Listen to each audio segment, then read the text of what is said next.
Hello friends, NPS study centre में आपका स्वागत है। आज हम आप लोग के सामने एक और सेशन एनटीपीसी प्रीवियस का लेके आए हैं जो ओरिजिनल पेपर का एनालिसिस कराया जा रहा है। अगर बात करेगा इस सेशन का तो इस सेशन का आपको पीडीएफ टेलीग्राम चैनल पर दे दिया जाता है। अगर आप टेलीग्राम चैनल से अभी तक नहीं जुड़े हैं तो टेलीग्राम चैनल का लिंक डिस्क्रिप्शन बॉक्स में दिया हुआ है, वहां से आप टेलीग्राम चैनल से जुड़ सकते हैं और जो भी क्लास आएगा उसका टेलीग्राम चैनल पर पीडीएफ प्रोवाइड कर दिया जाता है। तो आज का हम सेशन का बात करेंगे तो आज का सेशन एनटीपीसी का उठाया गया है 7/4/2021 का और इसी तरीका से आगे भी कंटिन्यू सेशन रहेगा। अगर इस चैनल पर बात करेगा तो इस चैनल पर एसएससी का एमटीएस का भी ओरिजिनल पेपर एनालिसिस कराया जा रहा है। इसका भी एनालिसिस आप कर सकते हैं जो भी कैंडिडेट एसएससी का तैयारी करते हैं। तो चलते हैं, अपना सेशन स्टार्ट करते हैं। पहला प्रश्न में बोला है कि गांधी जी के गिरफ्तार होने के बाद धरासन साल्ट वर्क्स पर हमला करने हेतु की गई यात्रा का नेतृत्व किसने किया था? तो धरासन साल्ट वर्क्स पर हमला करने के हेतु की गई यात्रा का नेतृत्व अब्बास तैयबजी ने किए थे। अगर हम गांधी जी का बात करते हैं तो गांधी जी का जन्म हुआ था 2 अक्टूबर 1869 में जन्म हुआ था। अगर हम बात करते हैं कि इनसे जुड़े पॉइंट का, तो इनसे जुड़े पॉइंट जो है नेटाल इंडियन कांग्रेस के भी स्थापना कौन किए थे? तो साउथ अफ्रीका में गांधी जी ने किए थे। इंडियन ओपिनियन की स्थापना कौन किए थे? तो इंडियन ओपिनियन पत्रिका कौन लिखे थे? तो इंडियन ओपिनियन का पत्रिका भी लिखे थे कौन? तो महात्मा गांधी ने ही लिखे थे। अगर बात करते हैं हिंद स्वराज किनका है? हिंद स्वराज, तो हिंद स्वराज का भी गांधी जी ही लिखे थे। अगर इसी के साथ फैक्ट आपको पता है कि चंपारण सत्याग्रह अगर बात करते हैं चंपारण सत्याग्रह का, तो चंपारण सत्याग्रह 1917 में भी सत्याग्रह यही किए थे जो 3 कठिया पद्धति था और इनको बुलाए थे राजकुमार शुक्ला चंपारण सत्याग्रह के लिए बुलाए थे। अगर हम बात करते हैं कि महात्मा गांधी जी के साथ कौन कौन आए थे, तो राजेंद्र प्रसाद जी थे, साथ में अनुग्रह नारायण और जेपी कृपलानी साथ में आए थे। अगर इसी तरीका से बात करेगा महात्मा गांधी का, तो 1918 में 2 आंदोलन जो सत्याग्रह हुआ था, एक खेड़ा सत्याग्रह हुआ था और एक अहमदाबाद मिल का भी सत्याग्रह हुआ था जो 1918 में ही हुआ था। अगर बात करते हैं अब सरदार पटेल जी के बारे में, तो आपको पता है कि सरदार वल्लभ भाई पटेल बारदोली सत्याग्रह किए थे 1928 में बारदोली सत्याग्रह किए थे और यहीं बारदोली के महिला के द्वारा इनकी सरदार की उपाधि मिला था। अगर हम बात करते हैं कराची अधिवेशन 1931 में, इनका भी अध्यक्षता कौन किए थे? तो सरदार वल्लभ भाई पटेल जी ने ही किए थे। अगर हम बात करते हैं जवाहरलाल नेहरू जी का, तो जवाहरलाल नेहरू जी का 1929 में लाहौर अधिवेशन की अध्यक्षता किए थे और साथ में इसी में पूर्ण स्वराज की मांग भी किए थे। लाहौर अधिवेशन में आपसे प्रश्न में पूछ लिया जाएगा कि बताइए कि जवाहरलाल नेहरू जी ने किस अधिवेशन में पूर्ण स्वराज की मांग रखे थे? तो रखे थे लाहौर अधिवेशन 1929 में। अगर जवाहरलाल नेहरू से ही फैक्ट जानना चाहते हैं तो 1936 में अधिवेशन हुआ था लखनऊ का अधिवेशन हुआ था 1936 में। इनका भी अध्यक्षता कौन किए थे? तो जवाहरलाल नेहरू जी नहीं किए थे। फिर 1937 का भी अध्यक्षता किए थे जवाहरलाल नेहरू, जो हुआ था फैजपुर में हुआ था। तो फैजपुर का भी अध्यक्षता कौन किए थे? तो जवाहरलाल नेहरू जी ने ही किए थे। तो इसका राइट आंसर आपको हो जाएगा कि अब्बास तैयबजी इसका राइट आंसर होगा। अगले प्रश्न देखिएगा। अगले प्रश्न में बोला गया है कि प्रधानमंत्री सुरक्षा बीमा योजना के तहत केवल 12 वार्षिक प्रीमियम पर दुर्घटनावश मृत्यु जोखिम कवर प्रदान कितना दिया जाएगा? तो दिया जाएगा 2 लाख रुपया। बोला प्रधानमंत्री सुरक्षा बीमा योजना के तहत केवल 12 रुपया के वार्षिक प्रीमियम पर 2 लाख की दुर्घटना मृत्यु जोखिम दिया जाएगा। आपको हम बताए थे दोस्त कि हर एक पेपर में 1 से 2 योजना देखने को मिलेगा। जो हम एनालिसिस करवाए हैं मैक्सिमम 13 से 14 लेक्चर जा रहा है, उसमें मैक्सिमम 1 से 2 योजना आना ही आना है। इसी तरीक़े से हम रिवीजन भी करवा देते हैं। जो भी क्लास में आते हैं उसमें हम 4 से 5 योजनाएं बोल देते हैं, जो डेट लिख देते हैं, बाद बाकी लिख लीजिएगा। और इसमें भी हम योजना के नाम ले रहे हैं। जैसे अमृत योजना आया था, तो अमृत योजना हम बात करते हैं कि अमृत योजना कब आया था। अमृत योजना, तो अमृत योजना आया था 24 जून 2015 को। 24 जून 2015 को अमृत योजना आया था। उसी तरीक़ा से याद रखेगा सम्राट सिटी या स्मार्ट सिटी। स्मार्ट सिटी याद रखेगा। स्मार्ट सिटी कब आया था, तो स्मार्ट सिटी जो आया था, स्मार्ट सिटी का स्थापना हुआ था 25 जून 2015 को। 25 जून 2015 को 25 जून 2015 को स्मार्ट सिटी आया था। फिर पूछेगा कि डिजिटल इंडिया मिशन कब आया था। डिजिटल इंडिया मिशन कब आया था, तो डिजिटल इंडिया मिशन जो आया था वो आया था 1 जुलाई 2015 को। 1 जुलाई 2015 को डिजिटल मिशन इंडिया आया था। फिर उसी तरीक़े से स्किल इंडिया मिशन पूछ लेगा कि बताइए कि स्किल इंडिया मिशन कब आया था। स्किल इंडिया मिशन कब आया था, तो स्किल इंडिया मिशन जो आया था वो आया था 15 जुलाई 2015 को। 15 जुलाई 2015 को आया था। तो हम आपको बताएं कि अमृत योजना कब आया था, तो अमृत योजना आया था 24 जून 2015 को अमृत योजना आया था। फिर स्मार्ट सिटी कब आया था, तो 25 जून 2015 को आया था। 25 जून 2015 को स्मार्ट सिटी आया था, 25 जून 2015 को। फिर प्रधानमंत्री आवास योजना एक लिख लीजिएगा। प्रधानमंत्री आवास योजना जो आया था वो 1 जुलाई 2015 को आया था। 1 जुलाई 2015 को प्रधानमंत्री आवास योजना 1 जुलाई 2015 को आया था। फिर उसी तरीक़े से डिजिटल इंडिया मिशन कब आया था, तो डिजिटल इंडिया मिशन 1 जुलाई 2015 को आया था। 1 जुलाई 2015 को डिजिटल मिशन इंडिया आया था। फिर स्किल इंडिया कब आया था, तो 15 जुलाई 2015 को स्किल इंडिया आया था। इसी तरीक़े से योजना से जुड़े 4 से 5 हम पर लेक्चर में हम लाते रहेंगे। जो एक क्वेश्चन पूछेगा उस पर 4-5 हम करवा देंगे, उसी तरीक़ा से आपको याद हो जाएगा। तो इस सेशन का जो इसलिए प्रश्न में इसका राइट आंसर जो होगा ऑप्शन नंबर 3 होगा। 2 लाख रुपया। अगले प्रश्न में देखिएगा, इस प्रश्न में बोला है कि इनमें से कौन सा प्रकाश के प्रकीर्णन का उदाहरण है। तो प्रकाश का प्रकीर्णन का जो नियम दिया था वो रेले नामक वैज्ञानिक ने दिया था। और ये काम करता है, प्रकाश का प्रकीर्णन, आकाश का रंग जो नीला रंग है वो प्रकाश के प्रकीर्णन के कारण ही होता है। आपको हम प्रकाश के प्रकीर्णन के बारे में हम बता देते हैं कि जब किसी भी प्रिज्म से प्रकाश गुजारिएगा, श्वेत प्रकाश गुजारिएगा, तो 7 रंगों में विभक्त हो जाता है। 7 रंगों में विभक्त हो जाता है। 7 रंगों में विभक्त हो जाता है। तो 7 रंगों में विभक्त हो जाएगा। तो सजा लीजिएगा रो जी बी आई भी होता है। तो ये बताइए कि रो जी बी आई भी में ये हो गया वायलेट हो गया, VI इंडिगो हो गया, ब्लू हो गया, ग्रीन हो गया, येलो हो गया, फिर ऑरेंज हो गया। और इस प्रश्न में देखिएगा, इस प्रश्न में बोला है कि कौन सा प्रकाश के प्रकीर्णन का एक उदाहरण है। कौन सा प्रकाश के प्रकीर्णन का उदाहरण है, तो प्रकाश के प्रकीर्णन का उदाहरण है आकाश का नीला रंग। आकाश के नीला रंग जो है वो प्रकाश के प्रकीर्णन का उदाहरण है। अगर हम बात करते हैं कि प्रकीर्णन दिया था कौन, तो रेले नामक वैज्ञानिक ने दिया था। अगर प्रकीर्णन का बात करिएगा तो प्रकीर्णन में जैसे प्रिज्म से जब प्रकाश गुजारिएगा, जब प्रिज्म से प्रकाश गुजारते हैं, ये प्रिज्म हो गया, और ये प्रिज्म से अगर प्रकाश गुजारिएगा तो 7 रंगों में विभक्त हो जाता है।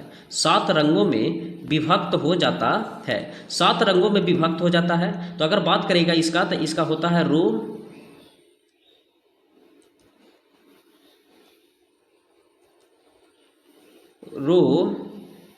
जी बी आई भी ये हो गया, वायलेट हो गया, इंडिगो हो गया, ब्लू हो गया, ग्रीन, येलो, ऑरेंज और रेड। अगर इसी का ट्रिक याद रखना है तो याद रखेगा बै आ नी ह पी ना ला, बै आ नी ह पी ना ला, ये याद रखेगा। इस तरीक़ा से बैगनी हो गया, आसमानी हो गया, नीला हो गया, हरा हो गया, पीला हो गया, नारंगी हो गया और लाल हो गया। अगर हम बात करते हैं इसी में तो आपको हम समझा देते हैं यहाँ कि अगर आप नीचे से ऊपर जाइएगा, नीचे से अगर आप ऊपर जाइएगा तो 1-2 केस यहाँ देखने को मिलता है। एक चाल एक चाल और साथ में एक तरंगदैर्घ्य। चाल और तरंगदैर्घ्य बढ़ता है, चाल और तरंगदैर्घ्य बढ़ता है, लिख लीजिएगा, चाल और तरंगदैर्घ्य बढ़ता है, चाल और तरंगदैर्घ्य बढ़ता है और बाद बाकी सब घटता है। हम क्या बोले, हम बोले कि जब नीचे से मतलब बै आ नी है, नीचे से जब ऊपर जाइएगा तो चाल और तरंगदैर्घ्य बढ़ेगा, नीचे से जब ऊपर जाइएगा तो चाल और तरंगदैर्घ्य बढ़ेगा और बाद बाकी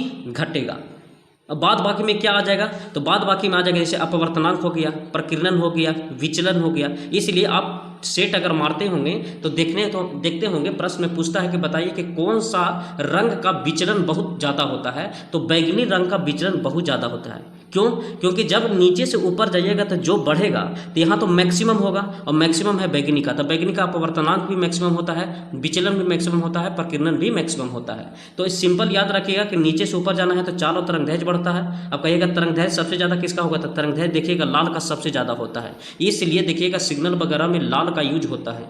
उसी तरीका से पूछेगा कि बताइए विचलन किसका ज़्यादा होता है, तो बैगनी का विचलन ज़्यादा होता है तो लाल का कम होगा। आपसे प्रश्न में पूछा गया है कि प्रकीर्णन किस पर काम आती है, प्रकीर्णन का उदाहरण कौन सा है, तो इसमें प्रकीर्णन का उदाहरण होगा आकाश का नीला रंग। अगर तारे का टिमटिमाना का बात करिएगा तो तारों का टिमटिमाना जो होता है वो वायुमंडलीय अपवर्तन के कारण होता है, वायुमंडलीय अपवर्तन के कारण होता है। तो याद रखेगा वायुमंडलीय अपवर्तन के कारण तारों का टिमटिमाना। सफ़ेद प्रकाश के कांच के प्रिज्म से गुजरने पर विभिन्न रंगों का विभक्त होना, ये न्यूटन ने बताया था, ये न्यूटन ने साबित भी कर दिया था। अगर आप पढ़े होंगे न्यूटन का लाइट चैप्टर तो वहाँ भी ये साबित करके बताया है।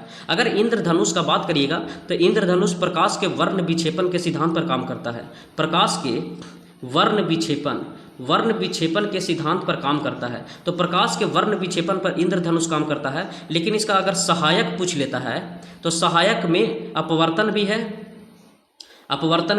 पूर्ण आंतरिक परिवर्तन भी है। तो अपवर्तन हो गया, पूर्ण आंतरिक परिवर्तन हो गया और परिवर्तन भी है। तो इसी तरीका से इसका सहायक भी याद रखेगा। और इंद्रधनुष काम करता है प्रकाश के वर्ण विक्षेपण पर। तो इसका राइट आंसर हो जाएगा ऑप्शन नंबर ए, आकाश का नीला रंग होता है प्रकीर्णन के कारण। अगले प्रश्न देखिएगा, इसमें बोला है कि कौन सी कोशिकांग प्रकाश संश्लेषण के दौरान प्रकाश ऊर्जा का उपयोग करता है। बोला है कि कौन सा कोशिकांग प्रकाश संश्लेषण के दौरान प्रकाश ऊर्जा का उपयोग करता है। तो प्रकाश ऊर्जा का उपयोग करता हरित लवक। कौन सा करता है, तो हरित लवक करता है। तो इसमें देखिएगा पढ़े होंगे कि लवक 3 प्रकार के होता है, लवक 3 प्रकार के होता है। अगर हम बात करते हैं लवक का, तो लवक पहला होता है क्लोरोप्लास्ट, जिसे हम हरित लवक बोलते हैं। क्या बोलते हैं, हरित लवक। तो हम हिंदी में लिख देते हैं, अंग्रेजी में लिख देते हैं, क्लोरोप्लास्ट को हम लिख देते हैं सी। एक होता है क्लोरोप्लास्ट, एक होता है ल्यूकोप्लास्ट और एक होता है क्रोमोप्लास्ट। याद रखिएगा, एक होता है क्लोरोप्लास्ट, एक होता है ल्यूकोप्लास्ट और एक होता है क्रोमोप्लास्ट। कहा कि यहाँ लिखने में समस्या होता है, दिक्कत होता है, इसलिए अब आपको हम 1 से 2 बार बोल देते हैं, लिख लीजिएगा। ये हो गया क्लोरोप्लास्ट, ये हुआ ल्यूकोप्लास्ट और ये होगा क्रोमोप्लास्ट। आपको हम बता देते हैं, इसी को बोलते हैं हरित लवक। क्लोरोप्लास्ट को बोलते हैं हरित लवक, इसको बोलते हैं अवर्णित लवक और इसको बोलते हैं वर्णित लवक। अगर हम बात करते हैं कि हरित लवक का, तो भोजन का निर्माण यही करता है। भोजन का निर्माण कौन करता है, तो हरित लवक करता है, मतलब क्लोरोप्लास्ट करता है। अब जो भोजन बना है उसको संग्रह करता है कौन, तो ल्यूकोप्लास्ट करता है। तो संग्रह का काम कौन करता है, तो संग्रह का काम कर दिया ल्यूकोप्लास्ट। और कलर प्रदान, मतलब जो रंग प्रदान कौन करता है, तो रंग प्रदान करता है, रंग प्रदान जो करता है वो करता है क्रोमोप्लास्ट। तो याद रखिएगा कि लवक 3 प्रकार का होता है, क्लोरोप्लास्ट, ल्यूकोप्लास्ट, क्रोमोप्लास्ट। क्लोरोप्लास्ट भोजन का निर्माण करता है, फिर भोजन का संग्रह कौन करता है, तो ल्यूकोप्लास्ट करता है। और रंग प्रदान कौन करता है, तो रंग प्रदान करता है क्रोमोप्लास्ट। तो इसका राइट आंसर हो जाएगा हरित लवक। बोला है कि कोशिकांग प्रकाश संश्लेषण के दौरान प्रकाश ऊर्जा प्राप्त का उपयोग कौन करता है, तो हरित लवक करता है। अगर यही बात करते हैं माइटोकॉन्ड्रिया का, तो माइटोकॉन्ड्रिया की खोज किया था अल्टमैन ने खोज किया था। तो यहाँ लेकर बच्चों को, जैसे स्टूडेंट को फंसाता कैसे है कि पूछ लेता है कि बताइए कि माइटोकॉन्ड्रिया के नामकरण किसने किया था। तो देखिए अल्टमैन ने है जो खोज किया था, लेकिन नामकरण का पूछ देगा ना, तो नामकरण किया था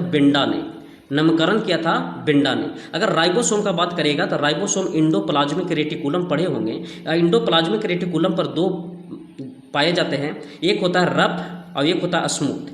एक होता है स्मूथ और एक होता है रफ। और रफ वाला जो है ना, यहीं पर पाया जाता है राइबोसोम, यहीं पाया जाता है राइबोसोम। और राइबोसोम को काम है प्रोटीन का निर्माण करना, इसलिए राइबोसोम को प्रोटीन का फैक्ट्री भी कहा जाता है। तो समझे होंगे कि इंडोप्लाज्मिक रेटिकुलम पर दो भाग पाया जाता है, एक पाया जाता है स्मूथ जिसको हम एस लिखे हैं, और एक पाया जाता है रफ जिसको हम आर लिखे हैं। रफ पर ही राइबोसोम पाया जाता है और राइबोसोम से ही प्रोटीन निर्माण होता है, इसलिए राइबोसोम को हम प्रोटीन फैक्ट्री कहते हैं। अगर स्मूथ का बात करेगा तो स्मूथ पर वसा का निर्माण होता है, स्मूथ जो लिखे हैं स्मूथ पर वसा का निर्माण होता है। तो ये हो गया राइबोसोम। तो इसका राइट आंसर हो जाएगा ऑप्शन नंबर 4। अगर गोल्जी बॉडी का बात करिएगा तो गोल्जी बॉडी होता है जो खाद्य पदार्थ को परिवहन का काम करता है, खाद्य पदार्थ का परिवहन का काम करता है, परिवहन का काम करता है। तो खाद्य पदार्थ का परिवहन का काम करता है कौन? तो गोल्जी बॉडी। दोस्तों बता देता हूँ, सेशन थोड़ा लेट होता है, लेंदी, जिसे 1 घंटा 1 मिनट 2 मिनट या 1 घंटा से अंदर में भी कवर होता है, लेकिन हम अपने प्रयास से चाहते हैं कि बेस्ट से बेस्ट कंटेंट दे।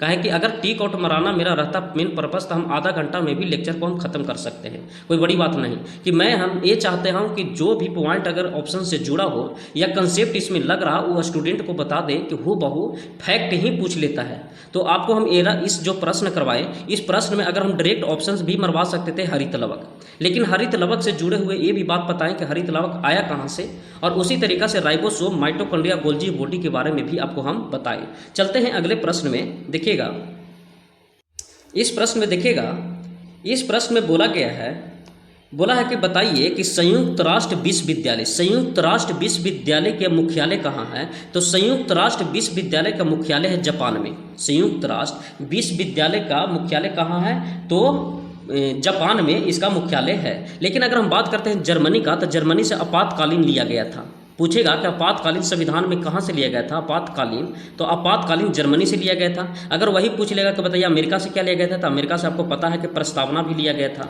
अमेरिका से मौलिक अधिकार भी लिया गया था। फिर अमेरिका की अगर बात करेगा तो सुप्रीम कोर्ट हो या हाई कोर्ट के न्यायाधीश को महाभियोग लगाने की प्रक्रिया भी है। फिर यूएसए से महाभियोग की प्रक्रिया भी लिया गया था। फिर यूएसए का अगर बात करेगा तो न्यायिक समीक्षा भी लिया गया था। तो आपको हम बता देते हैं कि अगर ये सेशन से कंटिन्यू अगर जुड़े रहिएगा तो इतना पॉइंट फैक्ट हम बता देंगे ना कि आपको ऑटोमेटिक याद करने की जरूरत नहीं है, याद हो जाएगा। ठीक है, इसी तरीक़ा से कभी कभी फ्रांस से भी पूछ लेता है कि फ्रांस से क्या लिया गया था, तो आपको हम बता देते हैं फ्रांस से जो लिया गया था स्वतंत्रता समानता, पूछ लेता है स्वतंत्रता समानता का सिद्धांत या बंधुत्व कहाँ से लिया गया था? तो फ्रांस से लिया गया था। तो इसका राइट आंसर हो जाएगा ऑप्शन नंबर 2। अगले प्रश्न में देखिएगा,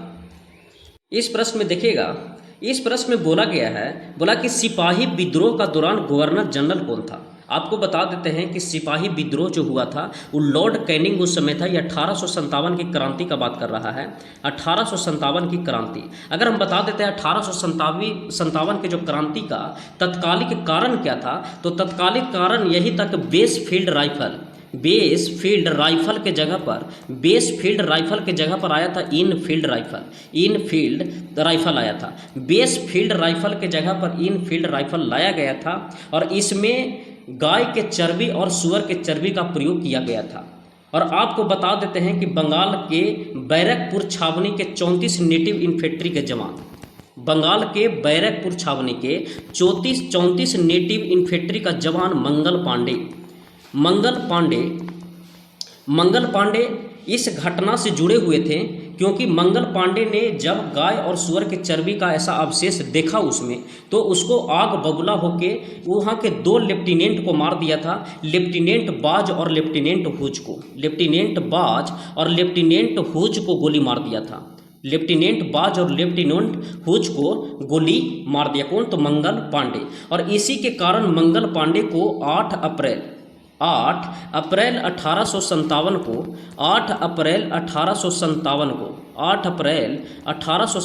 को मंगल पांडे को फांसी की सजा दिया गया। और इसी में विद्रोह बहुत अहम चरण पर चल गया, और इसी में यूपी के बलिया के भी लोग यूपी के बलिया के रहने वाले थे कौन, मंगल पांडे। अब ये विद्रोह बहुत भयानक रूप ले लिया और ये विद्रोह को दबाने के लिए या इस संदेश के लिए, ये विद्रोह को खड़ी करने के लिए, संदेश के लिए लोग के पास मैसेज गया किसके रूप में, तो कमल और रोटी के रूप में, कमल और रोटी के रूप में ये संदेश दिया गया। और इस संदेश में यही था कि जो भी कमल और रोटी स्वीकार कर लेगा, मतलब जिसको देंगे, और वो अगर हमको वापस नहीं किया तो उसको मतलब कि इस विद्रोह में जो 1857 का क्रांति जो होने वाला है उसमें पार्टिसिपेट करेगा। ठीक है, तो इसी तरीका से आगे भी चलते रहा और मेरठ से यह स्टार्ट हो गया। मेरठ से 20 नेटिव इन्फेंट्री के जवान ने 10 मई 1857 का विद्रोह कर दिया। 10 मई 1857 को ये विद्रोह कर दिया। 10 मई 1857 के विद्रोह शुरुआत हो गया। कहाँ से, तो मेरठ से हो गया, मेरठ से हो गया ये विद्रोह सही। और ये विद्रोह बहुत भयानक सीन ले लिया और इसके भी आगे कारनामा हुआ, जैसे कि दादा ये बहादुर शाह जफर दिल्ली से भी नेतृत्व किए थे। तो ये 1857 का ही विद्रोह था। आपसे प्रश्न में पूछा है कि जब 1857 का जो विद्रोह हुआ था उस समय गवर्नर कौन था, तो लॉर्ड कैनिंग थे। उस समय गवर्नर कौन था, तो लॉर्ड कैनिंग थे। आपको बता देते कि लॉर्ड कैनिंग को इसी में 1857 से 1858 में ही प्रथम वाइसराय के रूप में चुना गया था। आपसे प्रश्न में पूछ सकता है कि बताइए भारत के प्रथम वाइसराय कौन थे, तो लॉर्ड कैनिंग ही थे। कौन, तो लॉर्ड कैनिंग। इसका राइट आंसर हो जाएगा ऑप्शन नंबर 1, लॉर्ड कैनिंग थे सिपाही विद्रोह के समय। अगर हम बात करते हैं कर्नवालिस के बारे में तो पूछ लेता है कि अस्थाई बंदोबस्त कौन लाया था। अस्थाई बंदोबस्त कौन लाया था, तो अस्थाई बंदोबस्त लाया था कर्नवालिस। अगर हम बात करते हैं डलहौजी के बारे में तो आपको पता है कि रेल सेवा भी कौन लाए थे, डलहौजी नहीं लाए थे। फिर हड़प नीति कौन लाए थे, हड़प नीति का शुरुआत कौन किए थे, तो डलहौजी नहीं किए थे। अगर इसी में पूछेगा कि बताइए कि वुड डिस्पैच भी कौन लाए थे, तो 1854 में लाए थे डलहौजी ने। वुड डिस्पैच भी कौन लाए थे, तो 1854 में लाए थे। 1854 में कौन लाए थे, तो 1854 में वुड डिस्पैच लाए थे डलहौजी 1854 में। वारेन हेस्टिंगस का बात करिएगा तो वारेन हेस्टिंगस के पॉइंट एक देख लीजिए। वारेन हेस्टिंगस का अगर हम बात करते हैं यहाँ, वारेन पूछ लिया जाता है क्वेश्चन वारेन हेस्टिंगस के बारे में। तो वारेन हेस्टिंगस जो लाया था पिट्स इंडिया एक्ट लाया था। पिट्स इंडिया एक्ट कौन लाया था, तो वारेन हेस्टिंगस। तो याद रखिएगा, आपसे डायरेक्ट प्रश्न पूछता है कि पिट्स इंडिया एक्ट कौन लाया था, तो वारेन हेस्टिंगस लाया था। और वारेन हेस्टिंगस का कार्यकाल का अगर बात करिएगा तो 1772 से 1785 तक इसका कार्यकाल था। 1772 से 85 तक इसका कार्यकाल था। तो इसका राइट आंसर होगा option number A, Lord Canning. अगले प्रश्न देखिएगा, इस प्रश्न में बोला गया है कि इनमें से कौन सा गतिविधि है जो ग्रीन हाउस प्रभाव के जिम्मेदार नहीं है। तो ग्रीन हाउस गैस के प्रभाव के जिम्मेदार नहीं है, तो परिवहन के लिए सोलर का उपयोग करना, यही अभी इसका दबदबा चल रहा है। अगर ग्रीन हाउस को रोकना है तो परिवहन के लिए सोलर का उपयोग करिए। सोलर का उपयोग करना ये ग्रीन हाउस का प्रभाव नहीं है। लेकिन पूछेगा कि बताइए ग्रीन हाउस का प्रभाव मेन कारण कौन सा गैस है, तो सबसे ज़्यादा मेन कारण CO2 है। मेन कारण कौन सा है, तो CO2 है। साथ साथ में मीथेन भी है, मीथेन हो गया, ओजोन हो गया, ये सब कारण है कि सबसे ज़्यादा श्रेय जाता है ग्रीन हाउस का, तो जीता जाता है कार्बन डाइऑक्साइड का। तो इसका राइट आंसर हो जाएगा ऑप्शन नंबर 1, परिवहन के लिए सोलर कार का उपयोग करना। अगले प्रश्न देखिएगा,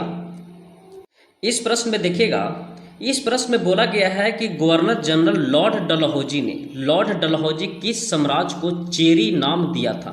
बोला है कि गवर्नर जनरल लॉर्ड डलहौजी ने किस साम्राज्य को चेरी नाम दिया था, तो चेरी नाम दिया था अवध साम्राज्य को चेरी नाम दिया था। अगर लॉर्ड डलहौजी का बात करिएगा तो लॉर्ड डलहौजी का अगर कार्यकाल देखिएगा तो कार्यकाल जो था 48 से 56 तक इसका कार्य था। 1848 से 56 तक। अगर बात करेगा तो रेल सेवा हो गया, रेल सेवा का बात करेगा तो रेल सेवा लाया था। फिर डाक सेवा लाया था, डाक सेवा भी कौन लाए थे, तो डलहौजी लाए थे। वुड डिस्पैच कौन लाए थे, अभी हम बताए हैं वुड डिस्पैच, तो वुड डिस्पैच भी 1854 में कौन लाए थे, तो डलहौजी ही लाए थे। अगर हड़प नीति का बात करेगा कि हड़प नीति कौन लेके आया था, तो हड़प नीति भी लाया था कौन, लॉर्ड डलहौजी। और सबसे पहले किसको हड़पा गया था, तो सतारा को हड़पा गया था। सतारा को पूछेगा आपसे कि सबसे पहले हड़प नीति में किसको हड़पा गया था, तो सतारा को हड़पा गया था। तो इसका राइट आंसर हो जाएगा ऑप्शन नंबर ए, अवध साम्राज्य को चेरी नाम दिया था। अगले प्रश्न देखिएगा, इस प्रश्न में देखिएगा, इस प्रश्न में बोला गया है कि भारत के उपराष्ट्रपति का निर्वाचन किसके द्वारा किया जाता है। भारत के उपराष्ट्रपति का निर्वाचन किसके द्वारा किया जाता है, तो इस संसद के दोनों सदनों के द्वारा किया जाता है। संसद के दोनों सदन, सदन मतलब लोकसभा और राज्यसभा, ये दोनों के द्वारा इनका निर्वाचन किया जाता है। लेकिन आपसे प्रश्न पूछ सकता है कि संसद का अंग कितना है, तो संसद का अंग 3 है। एक लोकसभा है, एक राज्यसभा है और एक प्रेसिडेंट है। तो अंग पूछेगा तो 3 मारिएगा, और अगर आपको से सदन पूछेगा तो सदन मारिएगा 2, एक लोकसभा एक राज्यसभा। उच्च सदन होता है राज्यसभा, इसको उच्च सदन बोलते हैं, और इसको निम्न सदन बोलते हैं, निम्न सदन बोलते हैं। आपसे प्रश्न जो पूछा गया है कि उपराष्ट्रपति के बारे में, तो आइए कुछ उपराष्ट्रपति का फैक्ट जान लेते हैं। आपको पता है कि उपराष्ट्रपति का जो पद लिया गया था वो अमेरिका से लिया गया था। उपराष्ट्रपति का पद अमेरिका से लिया गया था। उपराष्ट्रपति का आर्टिकल का बात करेगा तो 63 से 69 तक आपको आर्टिकल पढ़ना रहेगा, किसका, तो उपराष्ट्रपति के बारे में। अगर उपराष्ट्रपति का एज का बात करेगा तो एज आपको 35 साल होना चाहिए, 35 साल होना चाहिए। और इसमें निर्वाचन के लिए आपको हम बता ही दिए कि लोकसभा और राज्यसभा का निर्वाचन होता है। इसको हटाने की प्रक्रिया से आपको महाभियोग से गुजरना पड़ता है, महाभियोग की प्रक्रिया से गुजरना पड़ता है। और ये महाभियोग लाया जाता है कहाँ से, तो इस शुरू होता है राज्यसभा से, क्योंकि राज्यसभा का ही सदस्य होते हैं उपराष्ट्रपति, तो राज्यसभा से शुरू होता है। और स्टार्ट करने के लिए टोटल सदस्य का 1/4 होना चाहिए, और लोकसभा से पारित करने के लिए 2/3 होना चाहिए। ठीक है, इसी तरीक़ा से अगर हम बात करते हैं इनको बारे में, उपराष्ट्रपति के बारे में, तो उपराष्ट्रपति जो शपथ मतलब मानते हैं कि त्याग पत्र देना रहेगा, तो त्याग पत्र देते हैं प्रेसिडेंट को, राष्ट्रपति को। और अगर इनको शपथ दिलाना है तो शपथ भी दिलाते हैं कौन, तो राष्ट्रपति ही दिलाते हैं। तो इसका राइट आंसर हो जाएगा ऑप्शन नंबर 4, संसद के दोनों सदनों के सदस्य द्वारा इनको निर्वाचन किया जाता है। अगले प्रश्न देखिएगा,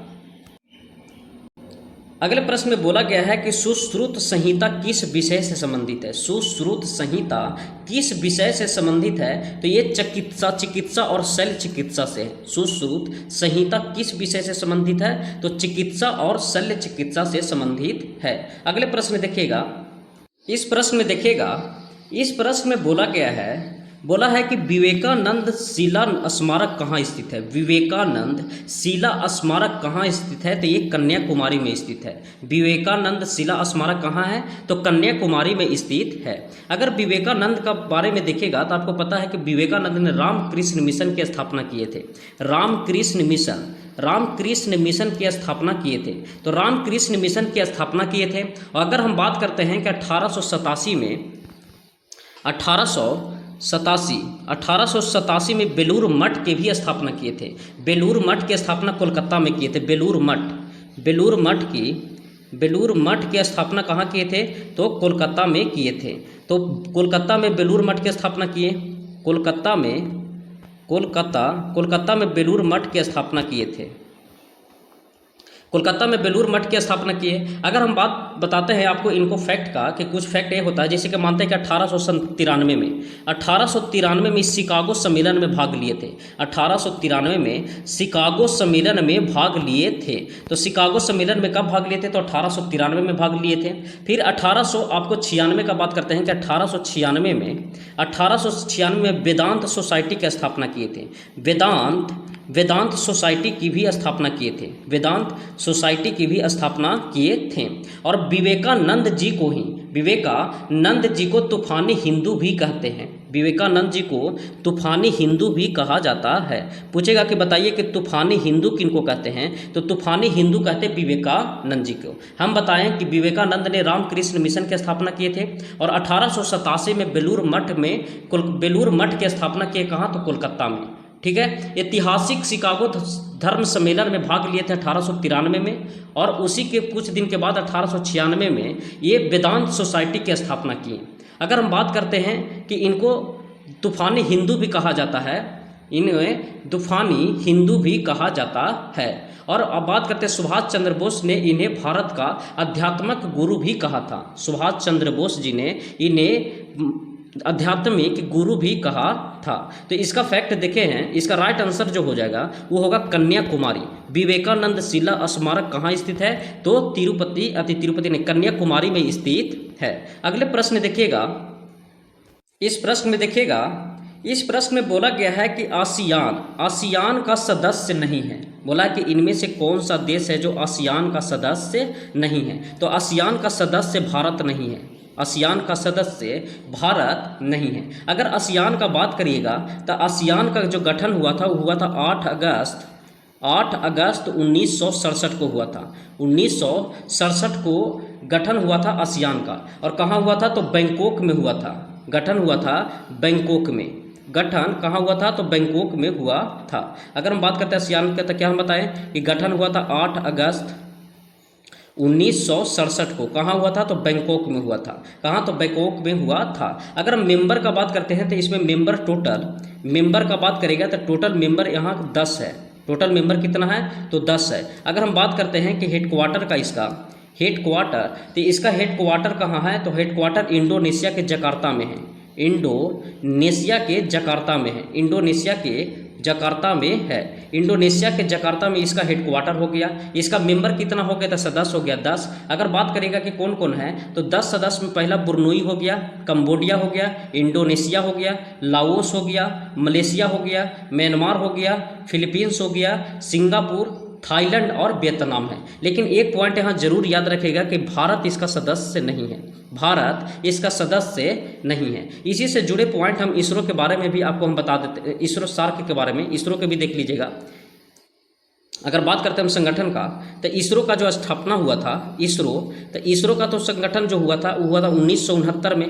1900 अगर हेडक्वार्टर का अगर बात करिएगा तो हेडक्वार्टर इसका देखने को मिलेगा बेंगलुरु। इसका पहला अध्यक्ष कौन थे? विक्रम साराभाई प्रथम अध्यक्ष थे। अगर वर्तमान अध्यक्ष का अगर बात करिएगा तो वर्तमान अध्यक्ष हैं एस सोमनाथ इनका वर्तमान अध्यक्ष है।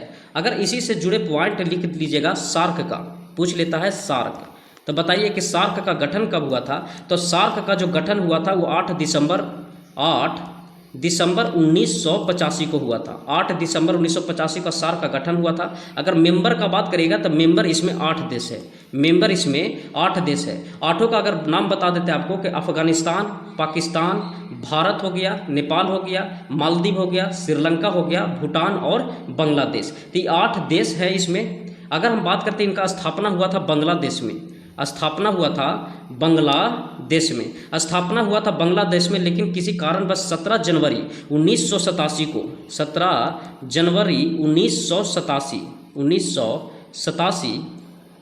1987 का इसका हेडक्वार्टर काठमांडू नेपाल में स्थापित किया गया।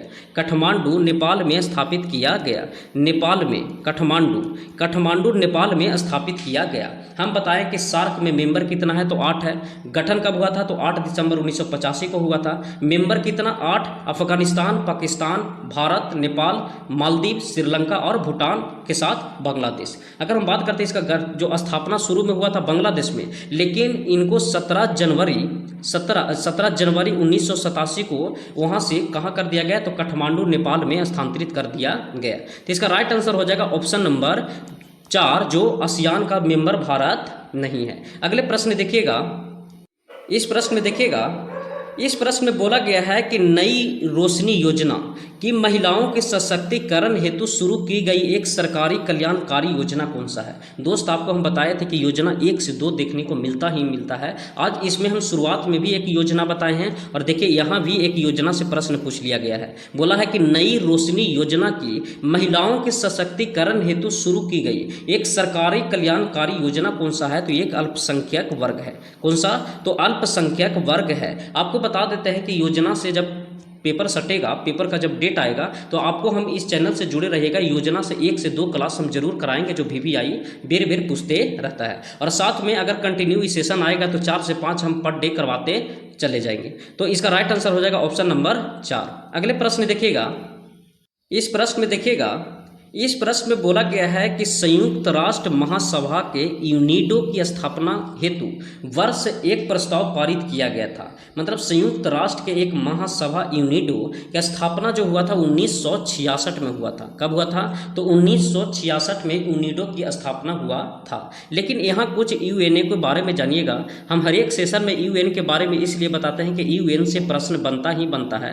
आपको हम बताए थे कि UN का जो गठन हुआ था वो गठन हुआ था 24 अक्टूबर 24 अक्टूबर 1945 को हुआ था। 24 अक्टूबर 1945 को इसका गठन हुआ था। अगर हम बात करते हैं कि इसका हेडक्वार्टर कहाँ है, तो हेडक्वार्टर इसका न्यूयॉर्क में हो गया, न्यूयॉर्क में। तो हेडक्वार्टर हो गया न्यूयॉर्क में। अगर बताइएगा कि अस्थाई मेंबर कितना है जिनको वीटो पावर दिया जाता है, तो अस्थाई मेंबर इसमें 5 है, जिसमें यूके हो गया, यूएस हो गया, रसिया हो गया, रसिया के बाद याद रखेगा चाइना, रसिया के बाद हो गया चाइना हो गया, चाइना के बाद हो गया लास्ट फ्रांस। और इसमें अस्थाई मेंबर का अगर बात करिएगा तो अस्थाई मेंबर आपको 10 देखने को मिलेगा, जिसका कार्यकाल होता है 2 साल। कार्यकाल कितना होता है? 2 साल। अगर इसी में पूछेगा कि बताइए इसमें भाषा कितना है, तो भाषा आपको हम बता देते हैं कि भाषा इसमें 6 है। और अगर पूछेगा कि कितने अंग इसमें हैं, तो अंग पूछता है तो अंग बताइएगा 6 अंग है। अगर पूछेगा कि इसमें कितने मेंबर है, तो मेंबर बताइएगा कि 193 टोटल मेंबर है। मेंबर कितना हो गया? तो 193। तो इसका राइट आंसर होगा ऑप्शन नंबर डी, जो महासभा यूनिडो की स्थापना हुआ था 1966 में। अगले प्रश्न देखिएगा, इस प्रश्न में बोला गया है कि इनमें से किस समिति की अनुशंसाओं के आधार पर भारत में एनएसई नेशनल स्टॉक एक्सचेंज की स्थापना हुआ था। तो नेशनल स्टॉक एक्सचेंज का स्थापना हुआ था 3 नवंबर 1992 को स्थापना हुआ था, 1992 को स्थापना हुआ था। लेकिन किस समिति पर हुआ था? तो आपसे समिति पूछा जा रहा है कि किस समिति पर हुआ, तो ये फेरवानी समिति पर हुआ था, फेरवानी समिति पर हुआ था। अगर इसका हेडक्वार्टर का अगर बात करेगा तो हेडक्वार्टर इसका है मुंबई में। हेडक्वार्टर कहाँ है? तो मुंबई में। स्थापना कब हुआ था? तो 3 नवंबर 1992 को। नेशनल स्टॉक एक्सचेंज किस समिति पर है? तो फेरवानी समिति पर आधारित है। अगले प्रश्न देखिएगा, इस प्रश्न में बोला गया है कि नई रोशनी योजना की महिलाओं के सशक्तिकरण हेतु शुरू की गई एक सरकारी कल्याणकारी योजना कौन सा है? तो एक अल्पसंख्यक वर्ग है। अगले प्रश्न देखिएगा, अगले प्रश्न में बोला गया है, इसमें बोला है कि इनमें से किसने भारत में 19वीं शताब्दी के अंत में प्लेग की जांच करने की विफलता के कारण पूना के पुलिस कमिश्नर रैंड को गोली मारकर हत्या कर दी गई थी। तो अगर हम बात बताते हैं कि जब प्लेग फैला हुआ था पुणे में, तो वहाँ जो दामोदर चापेकर का एक चल रहा था संगठन, जो उनका नाम था दामोदर चापेकर का एक संगठन का नाम था व्यायाम मंडल। क्या? तो व्यायाम मंडल की स्थापना हुआ था। तो चापेकर बंधु ने वहाँ एक चला रहे थे व्यायाम मंडल चला रहे थे। और व्यायाम मंडल का अगर बात करेगा कि स्थापना कब हुआ था, तो स्थापना ये किए थे 1897 में, 1897 में स्थापना किए थे। लेकिन पूना के प्लेग अधिकारी रैंड और आर्यस्ट को गोली मारे थे कौन? तो दामोदर चापेकर ने गोली मारे थे, दामोदर चापेकर ने। क्यों? तो प्लेग फैलने के कारण प्लेग भी सही नहीं हुआ था, और साथ साथ में वहाँ टैक्स भी वसूला जा रहा था, जिसके कारण गुस्से में आकर दामोदर चापेकर ने आर्यस्ट और रैंड को गोली मार दिए थे। तो इसका आंसर हो जाएगा ऑप्शन नंबर 1, दामोदर चापेकर ने। लेकिन यहाँ देखिएगा बी डी सवरकर जो 1857 के क्रांति का भारत का पहला स्वतंत्रता संग्राम कौन बोला था? तो बी डी सवरकर ने ही बताया था। बोला था कि 1857 के क्रांति का भारत का पहला स्वतंत्रता संग्राम है, ये किसने कहा था? तो बी डी सवरकर ने कहा था। और एक ही संगठन भी चला रहे थे, मित्र मेला। बी डी सवरकर ने एक चलाए थे मित्र मेला। तो पूछेगा कि मित्र मेला किसका संगठन था? तो मित्र मेला 1901 में चलाए थे, बी डी सवरकर का ही था। 1901 में चलाए थे मित्र मेला आगे चल के रूप ले लिया अभिनव भारत का रूप ले लिया था। तो मित्र मेला का ही नाम चेंज करके रखा गया था अभिनव भारत। तो पूछेगा कि बताइए बी डी सवरकर ने क्या बोला था? तो 1857 के क्रांति को भारत का पहला स्वतंत्रता संग्राम किसने बोला था? तो बी डी सवरकर ने ही बोला था। अगर इसी पॉइंट से जुड़िएगा तो भगत सिंह, राजगुरु और बंटू केशवर दत्त को फांसी दिया गया था कब? तो 23 मार्च 1931 को फांसी दिया गया था, जिस कारण 23 मार्च को शहीद दिवस भी मनाया जाता है। तो शहीद दिवस 23 मार्च को भगत सिंह, राजगुरु और बंटू केशवर दत्त को फांसी दिया गया था। इसका राइट आंसर हो जाएगा ऑप्शन नंबर 1, दामोदर चापेकर। अगले प्रश्न देखिएगा, इस प्रश्न में देखिएगा इस प्रश्न में बोला गया है कि nuclear power corporation of India limited का मुख्यालय कहाँ है। Nuclear power corporation of India limited के मुख्यालय कहाँ है, तो ये मुख्यालय है मुंबई में। Nuclear power corporation of India के मुख्यालय कहाँ है, तो मुंबई में है। अगले प्रश्न देखिएगा। इस प्रश्न में बोला है कि लोकटक झील किस राज्य में स्थित है, तो लोकटक झील कहाँ है, तो मणिपुर में। लोकटक झील हो गया मणिपुर में। अगर हम उड़ीसा का बात करेगा तो चिल्का झील हो गया कहाँ, तो उड़ीसा में। चिल्का झील हो गया कहाँ, तो चिल्का झील हो गया उड़ीसा में। उसी तरीके से बात करेंगे अनसुपा झील भी कहाँ पड़ता है, तो अनसुपा भी झील पड़ता है कहाँ, तो उड़ीसा में ही पड़ता है। मेघालय का बात करेगा तो मेघालय में उमियम झील पड़ता है। मेघालय में उमियम झील पड़ता है, उमियम झील पड़ता है। अगर राजस्थान का बात करेगा तो सांभर झील कहाँ पड़ता है, तो राजस्थान में पड़ता है। फिर पूछेगा पंचभद्रा कहाँ पड़ता है, तो राजस्थान में पंचभद्रा पड़ता है राजस्थान में। डिडवाना कहाँ पड़ता है, तो डिडवाना भी पड़ता है कहाँ, तो राजस्थान में। डिडवाना पड़ता है राजस्थान में। फिर यदि सांभर झील कहाँ पड़ता है, तो राजस्थान में। इसी के साथ जुड़ा हुआ पॉइंट और भी बता देते हैं। जैसे सबसे ज़्यादा पूछता है महाराष्ट्र के बारे में कि लोनार झील कहाँ पड़ता है, तो लोनार झील भी पड़ता है महाराष्ट्र में। लोनार झील हो गया महाराष्ट्र में। केरला से अगर पूछेगा तो केरला में वेम्बनाड झील हो गया। फिर अष्टमुदी झील हो गया, अष्टमुदी झील हो गया। अष्टमुदी के साथ पेरियार झील हो गया, तो पेरियार झील हो गया, वेम्बनाड झील हो गया, अष्टमुदी। ये सारा पड़ता है कहाँ, तो केरला में पड़ता है, तो केरला में पड़ता है। इसका राइट आंसर हो जाएगा 1, मणिपुर में लोकटक झील है। अगले प्रश्न देखिएगा। इस प्रश्न में बोला गया है कि नाभिकीय रिएक्टर में ईंधन के रूप में इनमें से किसका उपयोग किया जाता है। दोस्त हम बता देते हैं कि नाभिकीय रिएक्टर से प्रश्न आपको पूछा गया था पिक्चरल अतीत। पीछे जो लेक्चर हम करवाए हैं 4-5 से पहले, वहाँ भी नाभिकीय रिएक्टर के बारे में पूछा गया था, जो हम बहुत एक्सप्लेन किए थे इनके बारे में। और वही एक्सप्लेन में से जो फैक्ट हम बताए थे वहीं से देखिए फिर प्रश्न उठ के आया है। जो ईंधन के रूप में हम बताए थे कि नाभिकीय रिएक्टर में ईंधन के रूप में प्रयोग किया जाता है, लेकिन वहाँ प्रश्न आपसे पूछा गया था कि बताइए अवशोषक कौन करता है। न्यूट्रॉन को अवशोषक कौन करता है, तो वहाँ करता है कैडमियम और बोरॉन करता है। तो न्यूट्रॉन का अवशोषक का काम करता है कैडमियम और बोरॉन। तो पूछेगा कि बताइए कि न्यूट्रॉन का अवशोषक का काम कौन करता है। न्यूट्रॉन का अवशोषक का काम कौन करता है, अवशोषण का मतलब सोखने का काम करता है, तो कैडमियम हो गया और बोरॉन हो गया। लेकिन पूछेगा आपसे कि मंदक के काम कौन करता है, मंदक करने का काम तो D2O और ग्रेफाइट करता है, D2O और ग्रेफाइट करता है। लेकिन शीतलक के बारे में पूछेगा कि शीतलक के रूप में कौन करता है, तो सोडियम और पोटेशियम करता है। सोडियम और पोटेशियम करता है, सोडियम और पोटेशियम करता है।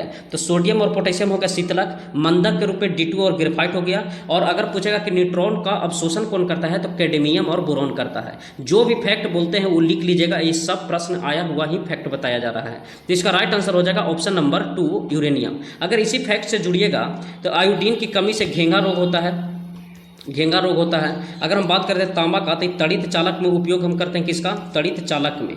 तो तड़ित चालक में हम किसका प्रयोग करते हैं, तो तांबा का प्रयोग करते हैं। अगले प्रश्न देखिएगा। इस प्रश्न में बोला गया है कि बताइए कि यूनेस्को के विश्व विरासत स्थल कंदारिया महादेव मंदिर कहाँ स्थित है, तो कंदारिया महादेव मंदिर स्थित है खजुराहो में। कहाँ, तो खजुराहो में स्थित है। अगर यूनेस्को का बात करेगा तो यूनेस्को का जो गठन हुआ था वो हुआ था 4 नवंबर 1945 को। 4 नवंबर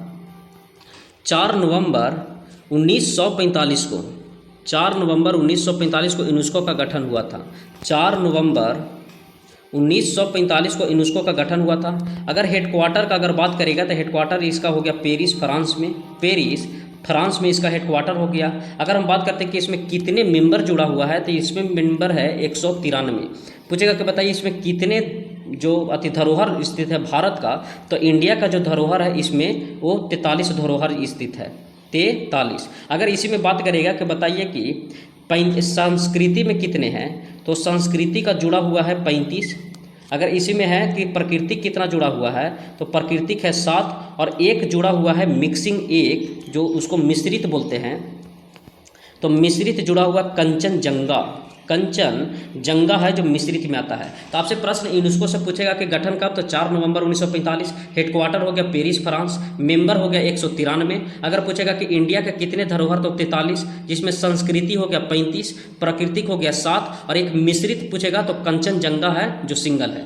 तो इसका राइट आंसर हो जाएगा कौन सा, तो पूछा था कंदारिया मंदिर, तो कंदारिया मंदिर खजुराहो है जो कहाँ स्थित है, खजुराहो में। अगर ये बात करेगा कि यूनेस्को में शामिल कब हुआ, तो शामिल हुआ था 1986 में। 1986 में कंदारिया शामिल आती, खजुराहो शामिल हुआ था। अगर सांची स्तूप पूछ लेगा कि सांची स्तूप बताइए, तो सांची स्तूप शामिल हुआ था 1989 में। 1989 में सांची स्तूप शामिल हुआ था, सांची स्तूप। उसी तरीक़ा से अगर हम बात करेंगे भीमबेटका कब शामिल हुआ था, भीमबेटका तो भीमबेटका शामिल हुआ था 1990 में। और सब पड़ता है कहाँ, तो मध्य प्रदेश में पड़ता है। तो राइट आंसर हो जाएगा ऑप्शन नंबर 1, खजुराहो में कंदारिया मंदिर स्थित है। अगले प्रश्न देखिएगा, इस प्रश्न में बोला गया है कि इनमें से कौन सा जल में घुलनशील विटामिन है। तो जल में घुलनशील विटामिन है बी और सी। जल में घुलनशील विटामिन कौन कौन सा है, तो बी और सी। तो इसका राइट आंसर हो जाएगा ऑप्शन नंबर बी, अति ऑप्शन नंबर 3 विटामिन B1 जो जल में घुलनशील है। लेकिन अगर वसा में यहाँ से पूछ लेगा आपसे कि वसा में कौन सा है, तो वसा में याद रखेगा, वसा में ए है, डी है, ई है और के है। तो ए डी ई के हो गया वसा में। और जल में पूछेगा तो जल में घुलनशील कौन सा होगा, तो बी और सी। अगले प्रश्न देखिएगा, अगले प्रश्न में बोला गया है, इस प्रश्न में बोला गया है कि बताइए प्राचीन संस्कृति ग्रंथ अष्टध्यायी के लेखक कौन है। अष्टध्यायी के लेखक कौन है, तो अष्टध्यायी के लेखक था पाणिनि। अष्टध्यायी का लेखक कौन है, तो पाणिनि अष्टध्यायी का लेखक है। अगर यही बात करेगा तो चरक के बारे में, तो चरक एक चिकित्सक था जो कनिष्क के दरबार में था। अगर इसी में कुछ किताबें हम देख लेंगे, जैसे अष्टध्यायी पाणिनि हो गया। उसी तरीक़ा से महाभाष्य से पूछेगा, तो महाभाष्य लिखा था पतंजलि, महाभाष्य हो गया पतंजलि का। उसी तरह से पूछेगा पंचतंत्र किसका था, पंचतंत्र का अगर बात करेगा तो पंचतंत्र था विष्णु शर्मा का था। पंचतंत्र हो गया विष्णु शर्मा। हुमायूं नामा किसका था, तो गुलबदन बेगम। हुमायूं नामा किसका था, तो गुलबदन बेगम का नाम था, गुलबदन बेगम का था। फिर पूछेगा अर्थशास्त्र किसका था, तो अर्थशास्त्र में पूछेगा तो चाणक्य था, अर्थशास्त्र। अगर अर्थशास्त्र का बात करेगा तो चाणक्य हो गया। अगर पूछेगा मुद्रा राक्षस किसका था, मुद्रा राक्षस अगर पूछेगा तो मुद्रा राक्षस था विशाखा दत्त का था। मुद्रा राक्षस हो गया विशाखा दत्त। फिर पूछेगा राजतरंगिनी किसका था, राजतरंगिनी किसका था, तो राजतरंगिनी होगा कलहन का था। इसी तरीक़ा से आगे भी हम फैक्ट लिखाते रहेंगे। एक और लिख लीजिए, पूछ लेता है कभी कभी मृच कटिकम किसका है, मृच कटिकम बोलेगा तो शूद्रक मारिएगा, मृच कटिकम किसका है, शूद्रक। राजतरंगिनी किसका है, कलहन का। मुद्रा राक्षस किसका है, तो विशाखा दत्त। और अर्थशास्त्र कौन दिया था, तो चाणक्य ने दिया था। तो इसका राइट आंसर हो जाएगा कि अष्टाध्यायी कौन था, तो अष्टाध्यायी पाणिनि ने लिखा था। अगले प्रश्न देखिएगा, इस प्रश्न में बोला है कि लाइन, डेजी, व्हील, लेजर और ड्रम इनमें से किसके प्रकार है, तो ये प्रिंटरों का प्रकार है। लाइन, डेजी, व्हील, लेजर और ड्रम इनमें से किसके प्रकार है, तो प्रिंटरों का प्रकार है। अगले प्रश्न देखिएगा, इस प्रश्न में बोला है कि निम्नलिखित में से कौन सा स्प्रेडशीट का एक उदाहरण नहीं है, अति उदाहरण है। स्प्रेडशीट का उदाहरण है तो माइक्रोसॉफ्ट एक्सेल। बोला है निम्नलिखित में से कौन सा स्प्रेडशीट का उदाहरण है, तो माइक्रोसॉफ्ट एक्सेल है। अगले प्रश्न देखिएगा, इस प्रश्न में इसमें बोला है कि समर्थ योजना केंद्र सरकार के किस मंत्रालय द्वारा संचालित है। बोलता है समर्थ योजना केंद्र सरकार के द्वारा किस मंत्रालय द्वारा संचालित है, तो वस्त्र के द्वारा। इसमें देखिएगा कि इसमें 3 गो योजना पूछा है, पहला में भी था और बीच में भी है, एक यहाँ भी 58 नंबर क्वेश्चन में भी देखने को मिला था। समर्थ योजना केंद्र सरकार के किस मंत्रालय द्वारा संचालित है, तो वस्त्र के द्वारा संचालित है। अगले प्रश्न देखिएगा, इस प्रश्न में बोला गया है कि भारत के इनमें से किस वायसराय ने निर्वाचित स्थानीय सरकारी निकायों को सृजन किया था। निर्वाचित स्थानीय सरकारी निकाय को सृजन किया था तो किए थे लॉर्ड इरविन ने। कौन किए थे, तो लॉर्ड इरविन। अगर इनका कार्यकाल बात करेगा तो 1880 से काम किए थे, 1880 से 1884 तक। 1884 तक काम किए थे। अगर बात करते हैं कि वर्नाकुलर प्रेस एक्ट हटाए थे कौन,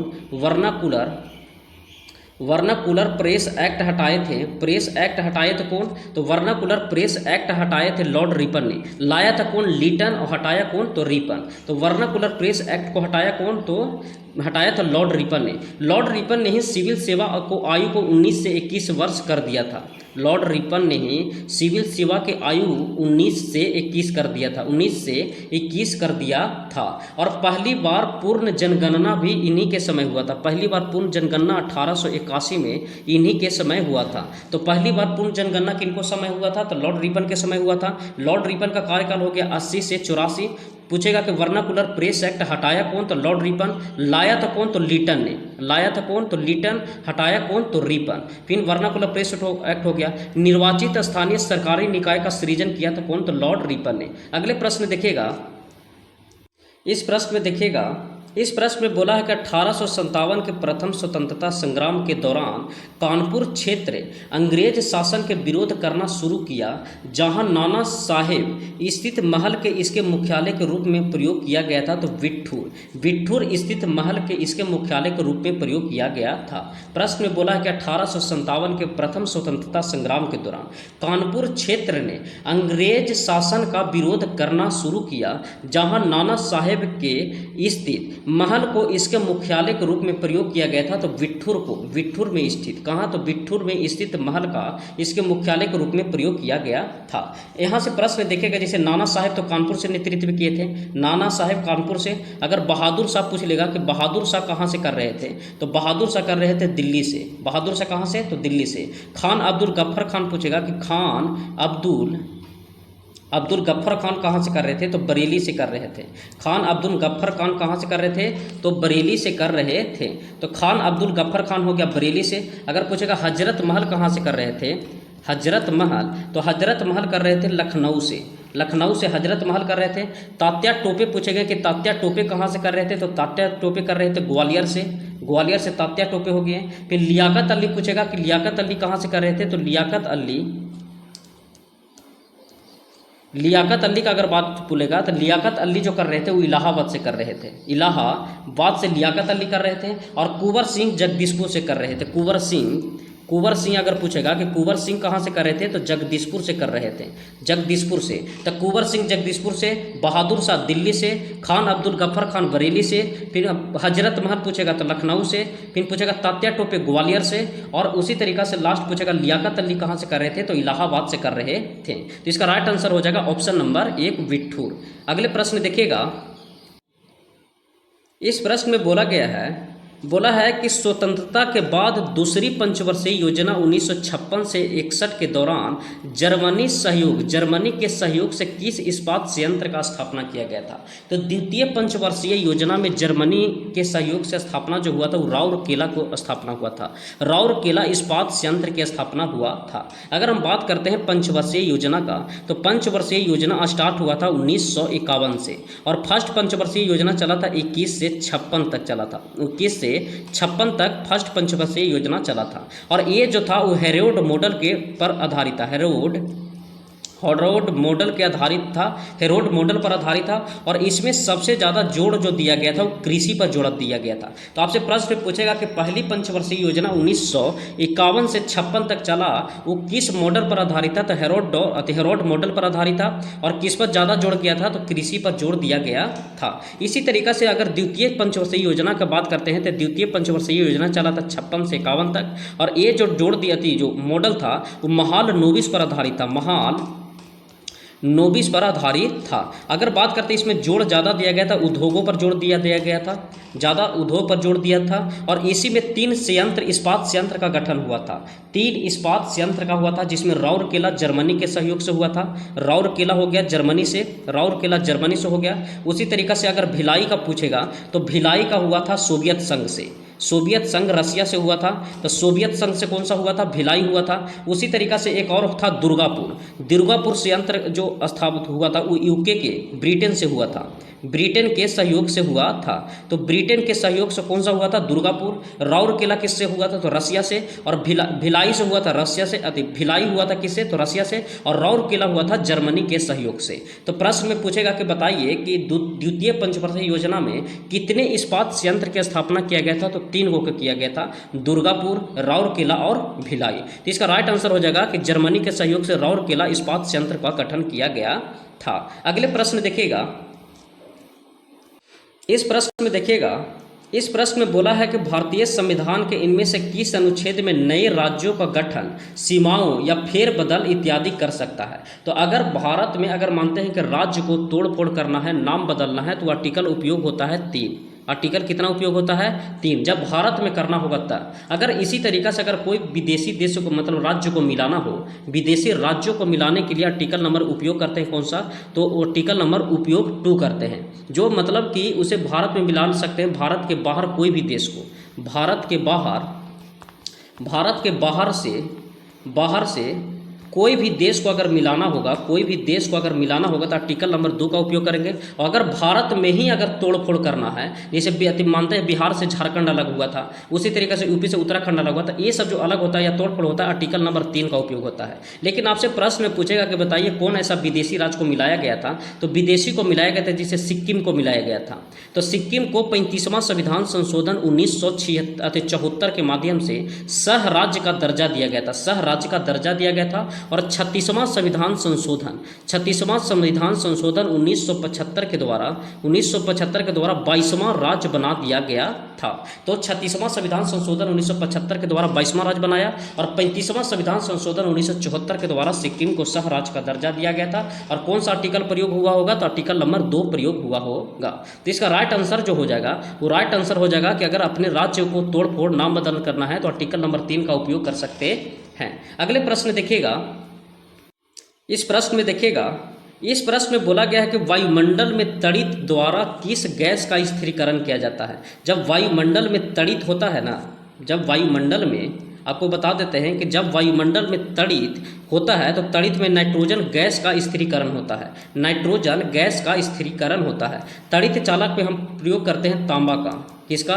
तो तांबा का हम तड़ित चालक में उपयोग करते हैं। अगर कार्बन डाइऑक्साइड का बात करेगा तो सबसे ज़्यादा अगर प्रभाव करता है ग्रीन हाउस में सबसे ज़्यादा प्रभाव लाता है तो कौन लाता है? Carbon dioxide. अगर इसी तरीके से आर्गन बात करेगा तो ये एक अक्रिय गैस है, तो आर्गन एक अक्रिय गैस हो गया। नाइट्रोजन का बात करेगा तो वायुमंडल में तड़ित द्वारा किस गैस का स्थिरीकरण होता है? तो नाइट्रोजन का स्थिरीकरण होता है। अगले प्रश्न देखिएगा, इस प्रश्न में बोला गया है कि कार्ल लैंडस्टीनर ने इनमें से किसके लिए जाना जाता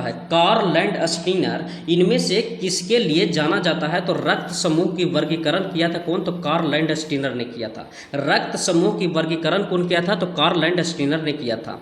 अगर डीएनए का बात करते हैं तो डीएनए आपको हम बताए होंगे कि न्यूक्लिक एसिड जो होता है, न्यूक्लिक एसिड से 2 निकलता है, एक निकलता है डीएनए और एक निकलता है आरएनए। अगर डीएनए का बात करिएगा तो इसमें डबल हेलिक्स जो मॉडल दिया था वो दिया था वाटसन एवं क्रिक ने दिया था। तो बोलेगा कि डबल हेलिक्स मॉडल डीएनए का कौन दिया था? तो वाटसन एवं क्रिक ने दिया था। फिर उसी तरीका से अगर पूछेगा कि बताइए कि जो डीएनए है वो डीएनए में पाया जाता है जीन, और जीन की खोज किसने किया था? तो जोहानसन ने किया था। और डीएनए का डबल हेलिक्स मॉडल कौन दिया था? तो वाटसन एवं क्रिक ने दिया था। और डीएनए निकला कहाँ से है? तो डीएनए निकलता है क्रोमोसोम से। और क्रोमोसोम कहाँ से निकलता है? तो क्रोमोसोम निकलता है कहाँ से? तो केंद्रक से। अगर हम बात करते हैं कि कोशिका है, ये मानते हैं कि न्यूक्लियस है, तो न्यूक्लियस में पाया जाता है क्रोमोसोम। मान लेते हैं कि न्यूक्लियस में क्या पाया जाता है? तो न्यूक्लियस में क्रोमोसोम। और जब क्रोमोसोम को बाहर निकालेगा तो इसी से निकलता है डीएनए, और डीएनए से ही निकलता है जीन। और जीन की खोज ने किया था कौन? तो जोहानसन ने खोज किया था। तो इसका राइट आंसर जो हो जाएगा, वो राइट आंसर हो जाएगा ऑप्शन नंबर 2, रक्त समूह का वर्गीकरण की खोज कौन किया था? तो कार्ल लैंडस्टीनर ने किया था। अगले प्रश्न देखिएगा, इस प्रश्न में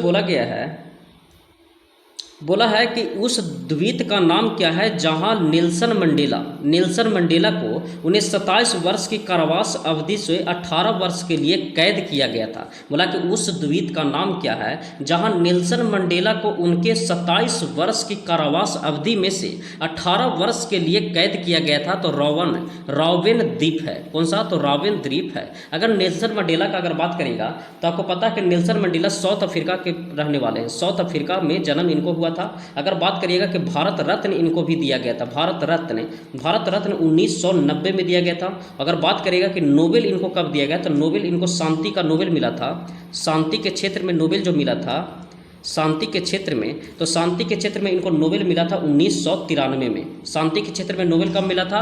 तो 1993 में मिला था। भारत रत्न कब मिला था? तो 1990 में। तो रॉवेन द्वीप में इनको रखा गया था। अगले प्रश्न देखिएगा। इस प्रश्न में बोला है कि निम्नलिखित में से कौन सा भारत में स्थित विश्व का प्रमुख शिप ब्रेकिंग केंद्र है? तो शिप ब्रेकिंग केंद्र होता अलांग। बोला है कि कौन सा भारत में स्थित विश्व का प्रमुख शिप ब्रेकिंग केंद्र है? तो कौन सा है? तो अलांग है। ये सेशन इस शिफ्ट में 85 तक ही प्रश्न पूछा गया था। इसके आगे रीजनिंग और मैथ है, आपको PDF इसका प्रोवाइड टेलीग्राम चैनल पर कर दिया जाता है। वहाँ से आप मैथ और रीजनिंग का भी प्रैक्टिस कर सकते हैं। और साथ में आपको हम बता देते हैं कि ये सेशन कंटिन्यू रहेगा और जो योजना है और कुछ फैक्ट है जो बेर प्रश्न में क्वेश्चन मतलब बना दिया जाता है शिफ्ट में, तो उसका हम एक अलग शॉर्ट सेशन भी लेके आएंगे जब एग्जाम डेट आएगा। तो साथ इस सेशन को देखने में आपको अगर फायदेमंद हो रहा है या आपको बेनिफिट किसी तरीक़ा से अगर सेट मारते होंगे और कुछ आपको इंक्रीमेंट मिल रहा है सेट में, तो आप इस सेशन को लाइक, सब्सक्राइब और कमेंट में अपना राय जरूर दीजिएगा। और इस सेशन के देखने के लिए आपको धन्यवाद।